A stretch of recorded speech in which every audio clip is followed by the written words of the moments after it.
राम राम साथियों, मैं आपका जस्सी पेटवाड़ आज इस देश और प्रदेश की नौजवान पीढ़ी के सामने एक बात साझा करना चाहता हूँ। कल से एक खबर चल रही है साथियों कि बिहार की महिलाओं के सशक्तिकरण के लिए हमारे देश के माननीय प्रधानमंत्री श्री नरेंद्र मोदी जी ने 7,500 करोड़ रुपए बिहार की महिलाओं के खाते में डालने का काम किया है। 75 लाख महिलाओं के खाते में 10-10 हज़ार रुपये डाले।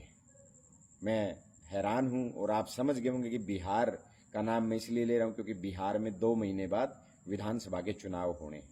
साथियों, ये पैसा केवल बिहार की जनता का नहीं है, ये पैसा पूरे देश की उस गरीब जनता का है जिसे मोदी सरकार ने टैक्स के नाम पे, जीएसटी के नाम पे, इनकम टैक्स के नाम पे, वैट के नाम पे वसूलने का काम किया है, लूटने का काम किया है।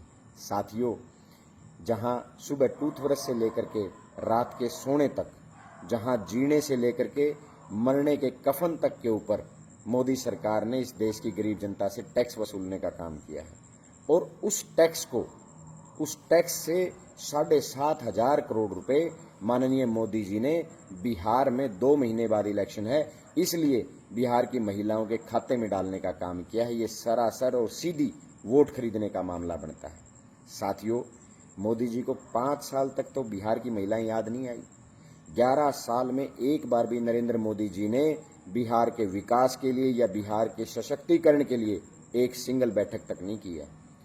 बिहार में कोसी नदी है जो बिहार का काल भी जिसे कहा जाता है।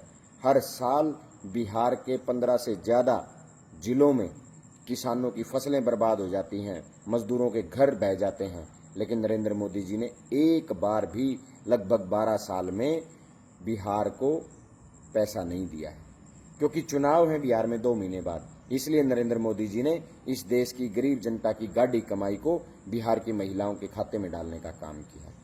हैरानी है साथियों, पूरा उत्तर भारत डूबा हुआ है। जम्मू कश्मीर, हिमाचल प्रदेश, पंजाब, हरियाणा बाढ़ से तबाह हो गए। साथियों, पंजाब में तो इतने बुरे हालात हो गए, लोगों को घर, गांव, अपने खेतों तक का नहीं पता। वहां नरेंद्र मोदी जी जाते हैं, 1500 करोड़ रुपए की घोषणा करते हैं। हिमाचल जाते हैं, 1600 करोड़ रुपए की घोषणा करते हैं। हरियाणा में तो ना नरेंद्र मोदी जी आए और ना हरियाणा के लिए एक पैसा नरेंद्र मोदी जी ने जारी नहीं किया। जो प्रदेश पूरी तरह से बर्बाद हो गया, जहां की अर्थव्यवस्था खत्म हो गई, उस प्रदेश को तो 1500 करोड़ रुपए दिए और जिस प्रदेश में 2 महीने बाद चुनाव है वहां नरेंद्र मोदी जी 7,500 करोड़ रुपए वोट खरीदने के नाम पर लुटाने का काम करते हैं। साथियों, हम पढ़े लिखे नौजवानों के ऊपर इस देश का संविधान, इस देश का लोकतंत्र बचाने की जिम्मेदारी है। आज देखना होगा कि ये नेता किस दिशा में हमारे देश को लेके जा रहे हैं। क्या दशा हमारे देश की हो गई है, जहां राहत के लिए तो इनके पास पैसा नहीं है, लेकिन चुनाव में वोट खरीदने के लिए इनके पास अथाह पैसा आ जाता है। साथियों, मुझे नहीं पता कि इसके ऊपर सुप्रीम कोर्ट, माननीय हमारा जो सुप्रीम कोर्ट है वो क्या संज्ञान लेगा। चुनाव आयोग से उम्मीदें खत्म हो चुकी हैं, लेकिन फिर भी मैं आप सब से कहना चाहता हूं, आज हमें सोचना पड़ेगा कि हमारे देश की सत्ता किन लोगों के हाथ में है। आप सबका बहुत बहुत धन्यवाद।